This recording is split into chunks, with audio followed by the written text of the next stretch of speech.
So hey guys, welcome again to my channel zoology vibes. Hope you are good and fine. So आज हमारे एक नया unit start हो रहा है, द नर्वस सिस्टम। और आज के इस लेक्चर में हम एक जनरल इंट्रोडक्शन देखेंगे नर्वस सिस्टम का, और न्यूरॉन्स के बारे में पढ़ेंगे। जो पूरा नर्वस सिस्टम किससे बना हुआ है, न्यूरॉन्स से बना हुआ है, नर्व सेल्स भी कहते हैं उन्हें, उनके बारे में पढ़ेंगे। ठीक है, हम टाइप्स देखेंगे नर्व सेल्स की, और उनके सेल बॉडी के अरेंजमेंट में हम डायग्राम वगैरह सब अच्छे से देखेंगे। तो स्टार्ट करते हैं हम अपना आज का लेक्चर। तो द नर्वस सिस्टम, तो जो नर्वस सिस्टम है वो क्या है। नर्वस सिस्टम बेसिकली नेटवर्क है नर्व सेल्स का। नर्व सेल्स का जो नेटवर्क है उसे हम नर्वस सिस्टम कहते हैं। इसमें फाइबर्स वगैरह आते हैं, और इन नर्व सेल्स का जो न्यूरॉन्स, इनका काम क्या होता है, जो सिग्नल्स होते हैं जो उनको ट्रांसमिट करना एक बॉडी पार्ट से दूसरे बॉडी पार्ट तक, है ना। The nervous system include millions of nerve cells that originate from ectodermal cells in embryo। जो नर्वस सिस्टम होता है वो मिलियंस ऑफ न्यूरॉन्स से बना हुआ होता है। बहुत सारे न्यूरॉन्स होते हैं एक नर्वस सिस्टम में, जो कहाँ से ओरिजिनेट हुए हुए हैं, एक्टोडर्मल इन ऑरिजिन होते हैं। जितने भी न्यूरॉन्स होते हैं सारे एक्टोडर्मल इन ऑरिजिन होते हैं। जो हमारी जर्म्स लेयर पढ़ाई थी मैंने आपको पिछले किसी लेक्चर में, जो जर्म लेयर होती है एक्टोडर्म, मेसोडर्म और एंडोडर्म। तो हमारी जो एक्टोडर्म होती है वहीं से जो आपके नर्वस सेल्स हैं वो आपके डेवलप हुए होते हैं। थोड़ी बात कर लेते हैं एम्ब्रियोनिक डेवलपमेंट की, ज़्यादा डिटेल में नहीं, बस थोड़ा थोड़ा ऊपर से देख लेते हैं। जो नर्वस सिस्टम है वो कैसे बनता है। जो नर्वस सिस्टम बनता है, हमारी एक न्यूरल प्लेट होती है जो एम्ब्रियोनिक डेवलपमेंट के दौरान बनती है। फिर जैसे ये न्यूरल प्लेट है, ठीक है, ये न्यूरल प्लेट हो गई आपकी। फिर इसके दोनों साइड से ना ऐसे रिड्ज उठ जाती है ना, मतलब ये नर्वस सिस्टम जो न्यूरल प्लेट होते हैं दोनों तरफ से ये जो होती है इसके रिड्ज बन जाती हैं। फिर ये रिड्ज ना ऐसे डेवलप होती रहती है। फिर ये देखिए थोड़ा और डेवलप हुई जैसे, ठीक है। फिर ऐसे होते होते ये आपस में आके क्या होती है, ज्वाइन हो जाती है। ऐसे सा यहाँ पे आके इससे ज्वाइन हो गई। ये जो ज्वाइन हो गई, जो अब बन गई, क्या किस चीज़ का फॉर्मेशन करवा दिया इसने फॉर्मेशन करवा दिया वो न्यूरल ट्यूब, ठीक है। और ये जो पॉइंट हो गया इसे कहते हैं न्यूरल क्रेस्ट, ठीक है, जहाँ पे ये दोनों आके मर्ज हुई। तो इसी न्यूरल ट्यूब से जो होता है आगे जाके ब्रेन और स्पाइनल कॉर्ड बनता है। इसी न्यूरल ट्यूब से मॉडिफिकेशन होती है इसमें, जैसे जैसे एम्ब्रियो डेवलप होता रहता है वैसे वैसे मॉडिफिकेशन होती है। और ब्रेन और स्पाइनल कॉर्ड जो है वो आपका इधर से बनता है, जो सेंट्रल नर्वस सिस्टम है, ठीक है। और कुछ जो न्यूरल क्रेस्ट के जो सेल्स होते हैं वो माइग्रेट कर जाते हैं, ठीक है, न्यूरल ट्यूब में, और पूरा जो बनाते हैं कि स्पाइनल कॉर्ड और ब्रेन का स्ट्रक्चर बना लेते हैं कुछ इस तरीके से, ठीक है। तो जो बेसिक यूनिट है नर्वस सिस्टम का वो क्या है, नर्व सेल्स और न्यूरॉन्स, ठीक है। जो हमारे न्यूरॉन्स है उसका एक स्ट्रक्चर, एक जनरल प्राइमरी स्ट्रक्चर होता है। तो कितने कंपोनेंट होते हैं उसमें, 3 कंपोनेंट होते हैं। तो बचपन से पढ़ते आ रहे हैं आप, 8th और 9th से आपको ये पढ़ते हुए आ ही रहे हैं, ठीक है। जो सोमा होता है वो सेल बॉडी होती है, ठीक है। और जो आपका एक्सॉन होता है वो यहाँ पे आपके जो हमारी सेल बॉडी से निकला हुआ एक धागा स्ट्रक्चर होता है उसे एक्सॉन कहते हैं। और डेंड्राइट्स होते हैं सेल बॉडी के अराउंड, जो सिग्नल को क्या कहते हैं, एब्जॉर्ब करते हैं। कहीं से सिग्नल आया किसी के एक्सॉन से, तो दूसरा न्यूरॉन जो है वो कहाँ से उसे एब्जॉर्ब करेगा, उस सिग्नल को, अपने डेंड्राइट से, ठीक है। तो यहाँ पे आप एक जनरल स्ट्रक्चर देख सकते हैं एक न्यूरॉन का, ये आप स्ट्रक्चर देख सकते हैं। यहाँ पे ये सेल बॉडी हो गई, सोमा हो गया, ये एक्सॉन हो गया, ये डेंड्राइट्स हो गए, और ये एक्सॉन टर्मिनल हो गया, ठीक है। अभी जो कुछ एक्सॉन जो होते हैं वो माइलिन की शीट से कवर होते हैं। जो फैटी मटेरियल होता है माइलिन उससे कवर होते हैं। और ये क्या करता है, जो न्यूरॉन जिनके एक्सॉन पे माइलिन शीट प्रेजेंट होता है उनका काम क्या होता है, उनका काम भी सेम होता है, बट जो उनका जो फंक्शन होता है जो बहुत ईजी हो जाता है। जैसे हम एक वायर होती है ना, वायर जनरली किसकी होती है, कॉपर की होती है। कॉपर के ऊपर जो हम फिर जो प्लास्टिक का देखते हैं कोर होती है ना, हम प्लास्टिक का कोर देखते हैं उस कॉपर के ऊपर। तो वही काम होता है, जो एक्सॉन होती है वो समझ लीजिए वायर है, और जो उसके ऊपर माइलिन शीट है वो आपका जो है कोर है। इससे क्या होता है, जो भी आपका इम्पल्स ट्रांसमिट होते हैं वो बहुत ज़्यादा ईजी वे में हो जाते हैं, और बहुत ज़्यादा ईजी हो जाता है इनको ट्रांसमिट करना, और बहुत ज़्यादा स्पीड भी हो जाता है, स्पीड अप कर देता है, ठीक है। तो आपके पूरे एक्सॉन में जो होते हैं माइलिन शीट प्रेजेंट होते हैं किसी किसी में, ठीक है। उसे हम सचवान सेल कहते हैं, जहाँ पे जिसमें माइलिन शीट प्रेजेंट होता है जिन एक्सॉन में, ठीक है। तो जहाँ पे ऐसा एरिया आता है जहाँ पे जो आपके माइलिन शीट होते हैं वो एब्सेंट होते हैं, उसको हम कहते हैं नोड ऑफ रेनवर।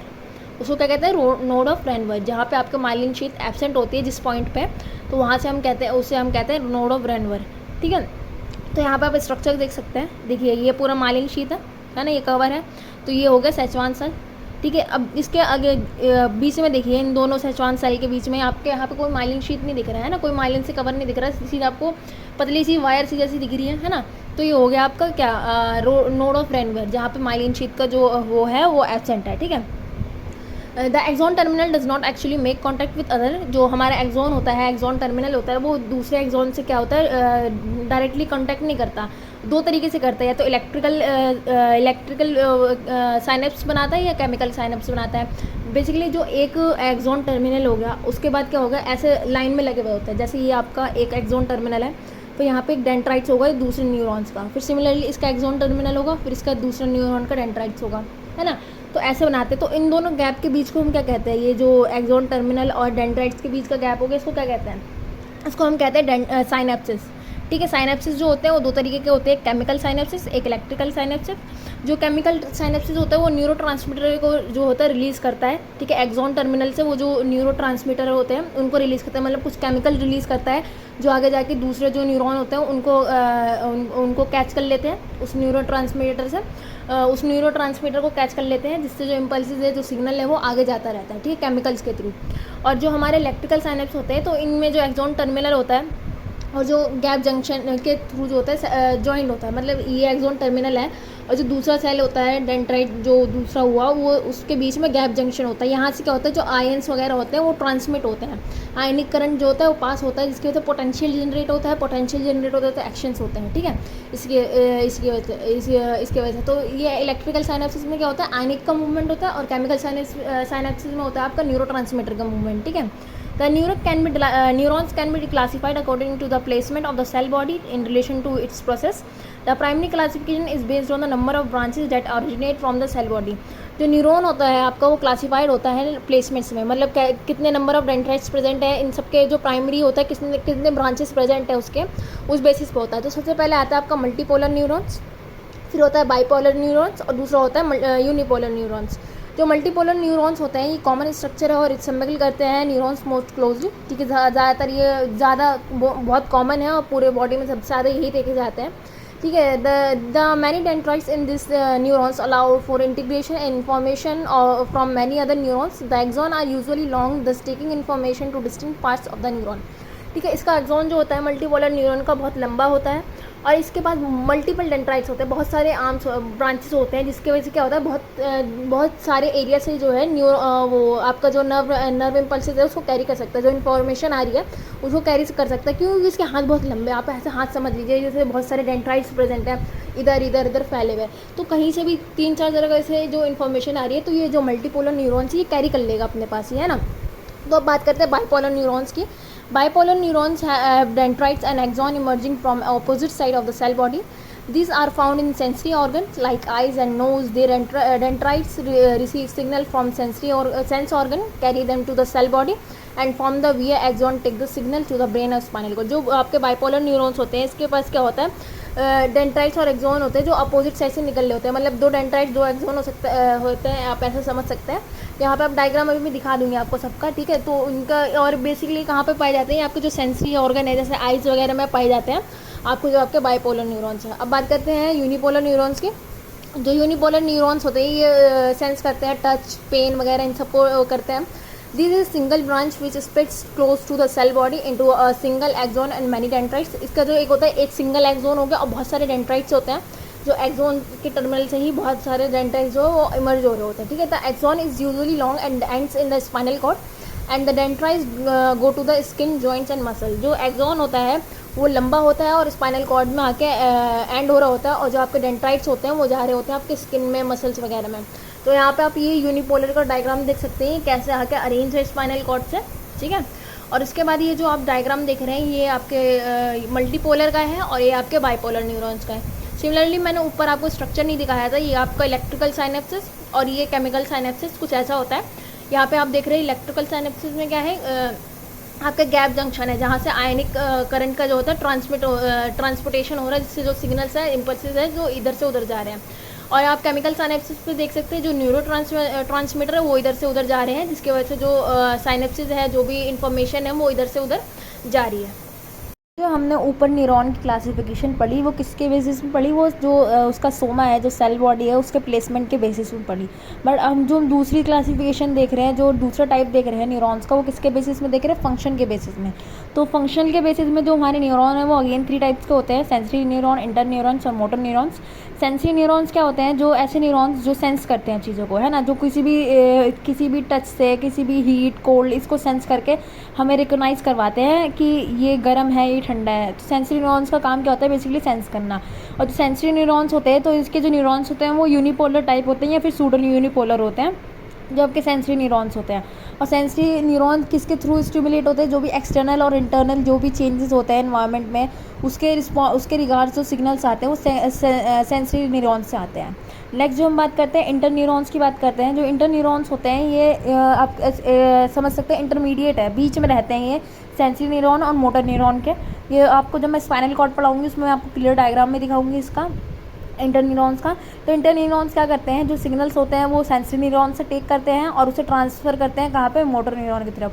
मतलब अगर जैसे आपने कोई भी चीज़ आपने टच की, गर्म है वो, तो वो कहाँ से आएगी, सेंसरी न्यूरॉन से आएगी, फिर स्पाइनल कॉर्ड तक, फिर वहाँ पे जो आपका इंटर न्यूरॉन है वो उसको उससे सिग्नल्स लेगा, फिर वो सिग्नल्स कहाँ दे देगा, मोटर न्यूरॉन की तरफ कि अच्छा ये गर्म है तो हाथ हटा लो।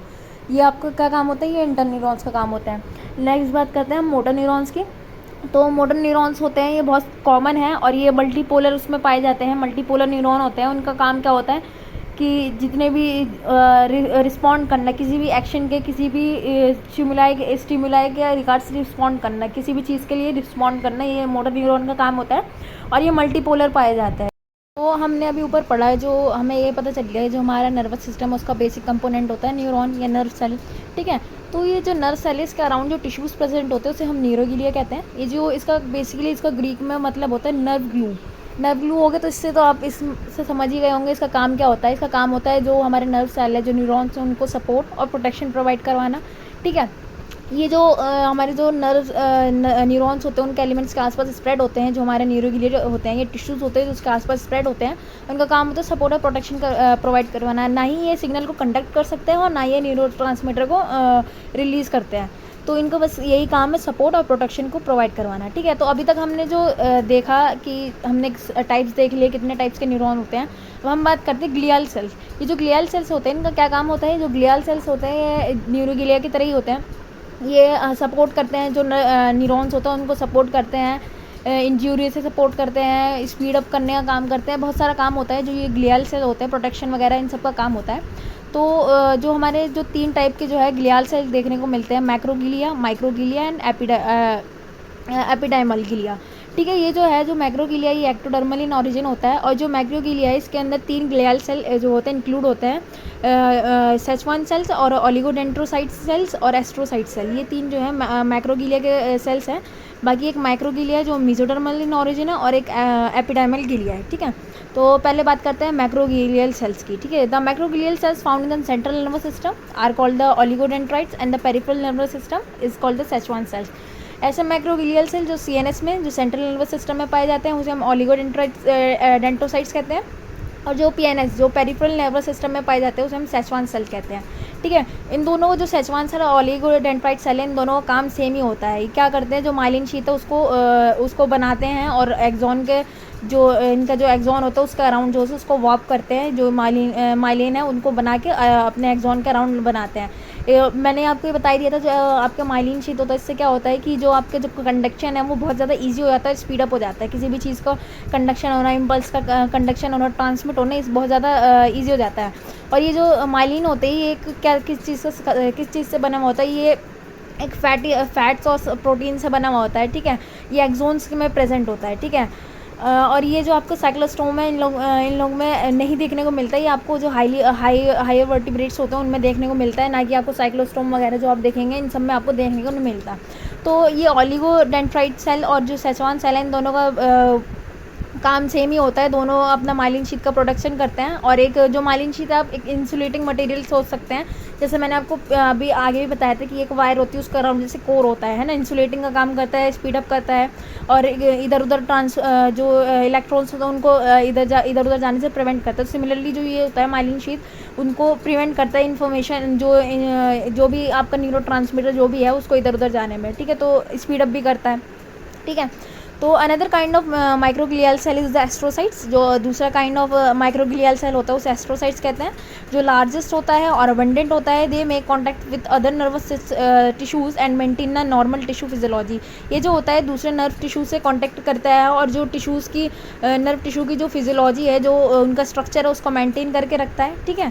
दे also play a role in brain development, repair and healing and also maintaining in the blood brain barrier.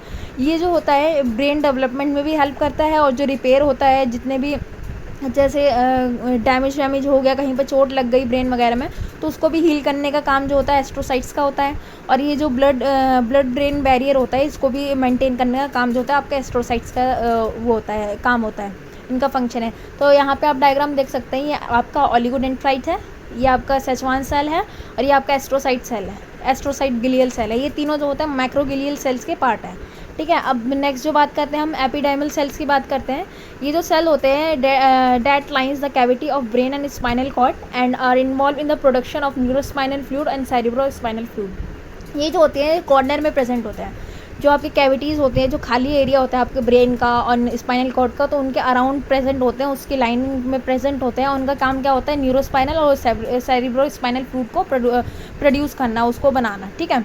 Next जो बात करते हैं हम स्टेरलिट सेल्स की बात करते हैं। ये छोटे होते हैं, that surround the neurons in the peripheral nervous system, और ये पेरिफेरल नर्वस सिस्टम में प्रेजेंट होता है and help to maintain the chemical environment around them. और उनके अराउंड जो केमिकल इन्वायरमेंट होता है उसको मेंटेन करने का काम करते हैं। They are interconnected and highly sensitive to injury and inflammation.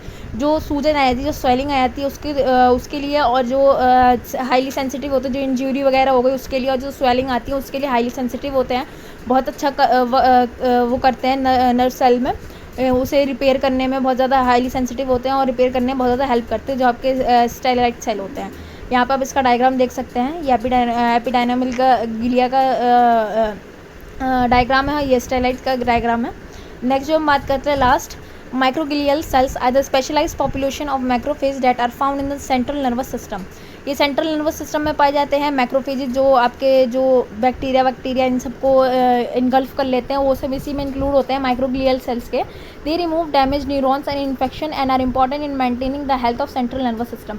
Central nervous system की हेल्थ को मेंटेन करने में बहुत बड़ा रोल होता है इनका, और ये जो भी इन्फेक्शंस वगैरह हैं उन सबको रिमूव करता है। जो डैमेज न्यूरॉन्स है उन सबको जो है रिमूव करता है। जैसे कोई न्यूरॉन डैमेज हो गया, या तो वो ठीक हो जाएगा स्टेरलाइट सेल्स के थ्रू, ग्लियल सेल्स के थ्रू, या तो वो इनगल्फ कर लिया जाएगा, डिजेनरेट हो जाएगा, रिमूव कर दिया जाएगा माइक्रोग्लियल सेल्स के थ्रू। ठीक है। तो हमने क्या क्या देखा, जो हमारे माइक्रोग्लियल सेल है वो CNS में पाए जाते हैं, हमारे स्टेरलाइट सेल जो है वो PNS में पाए जाते हैं, और हमारे जो हमने सबसे स्टार्टिंग में माइक्रोग्लियल से पढ़ा था, तो हमारे जो ओलिगोडेंड्रोसाइट सेल होते हैं वो हमारे CNS में पाए जाते हैं, और जो हमारे सेचुआन सेल होते हैं वो PNS में पाए जाते हैं, पेरिफेरल नर्वस सिस्टम। तो आपको इस टाइप के भी क्वेश्चन आ सकते हैं, कौन से कहाँ वायर होता है। और ओलिगोडेंड्रोसाइट सेल और सेचुआन सेल्स का फंक्शन सेम होता है, माइलिन शीथ को प्रोडक्शन करना, और एस्ट्रोसाइट्स का सेल होता है ब्लड ब्रेन बैरियर को मेंटेन करके रखना। और एपिडाइमल सेल्स का क्या काम होता है, न्यूरोस्पाइनल फ्लूइड और सेरिब्रोस्पाइनल फ्लूइड का प्रोडक्शन करना, उसमें इन्वॉल्व होते हैं उसके प्रोडक्शन में। ठीक है। तो हमने यहाँ तक अब जितने भी हमारे जो ग्लियल सेल्स थे उनको देख लिया, तो यहाँ तक हमने कवर कर लिया। अब जो नेक्स्ट थोड़े हम बात कर लेते हैं, जो हमारे जो वर्ड हैं जो रिपीट होंगे इस चैप्टर में। ठीक है। तो जो कलेक्शन होता है नर्व सेल की बॉडीज़ को हम गैंग्लियन कहते हैं। जो सेल बॉडीज़ का जो सोमा का कलेक्शन होता है उसे हम गैंग्लियन कहते हैं। ठीक है। Group of nerve cell bodies and the dendrites and proximal and myelinated portion of the axon have greyish appearance, they form grey matter. जो भी सेल बॉडीज़ होते हैं उनके डेंड्राइट्स होते हैं, और जो अनमाइलिनेटेड जिसमें जिनके एक्सोन में माइलिन शीट का प्रोडक्शन नहीं होता, माइलिन शीट प्रेजेंट नहीं होता, वो ग्रे मैटर फॉर्म करते हैं। The brain and spinal cord are chiefly composed of grey matter. ठीक है। जो हमारे ब्रेन है और स्पाइनल कॉर्ड में जो ग्रे मैटर है वो पाया जाता है। ऑन अदर हैंड जो वाइट मैटर की बात करते हैं, white matter is composed of bundle of myelin sheath fibre. Such bundles are known as nerve tract in brain and spinal cord and nerve in the rest of the body. जो ये जो white matter होते हैं ये compose किस चीज़ से बने होते हैं, जो माइलिन फाइबर्स है, जो एक्सोन में जिनके एक्सोन में जो माइलिन शीट प्रेजेंट होती है उनसे बने हुए होते हैं, और ये जो बंडल में प्रेजेंट होते हैं ये वाइट मैटर बनाते हैं। ठीक है। ये कहाँ, ये जो हमारे ब्रेन है और स्पाइनल कॉर्ड है वहाँ पे नर्व ट्रैक्ट के नाम से जाने जाते हैं, और बाकी जो पूरी बॉडी है वहाँ पे सिर्फ नर्व्स बोलते हैं। हमारे जो ब्रेन और स्पाइनल कॉर्ड है वहाँ पे नर्व ट्रैक्ट बोलते हैं, और जो पूरी बॉडी है वहाँ पे रेस्ट ऑफ द बॉडी में इन्हें हम नर्व कहते हैं। जहाँ ऐसा एरिया जहाँ पे वाइट मैटर और ग्रे मैटर मर्ज हो रहा होता है ना, इंटरमिक्सड हो रहा होता है, उसे हम रेटिकुलर फॉर्मेशन कहते हैं। ठीक है, तो यहाँ पे आप डायग्राम देख सकते हैं, ये आपका वाइट मैटर और ग्रे मैटर है, ये ब्रेन है, देखिए ये वाइट मैटर है, पूरा इसका राउंड जो है ये ग्रे मैटर है। ग्रे मैटर किसका बना हुआ है?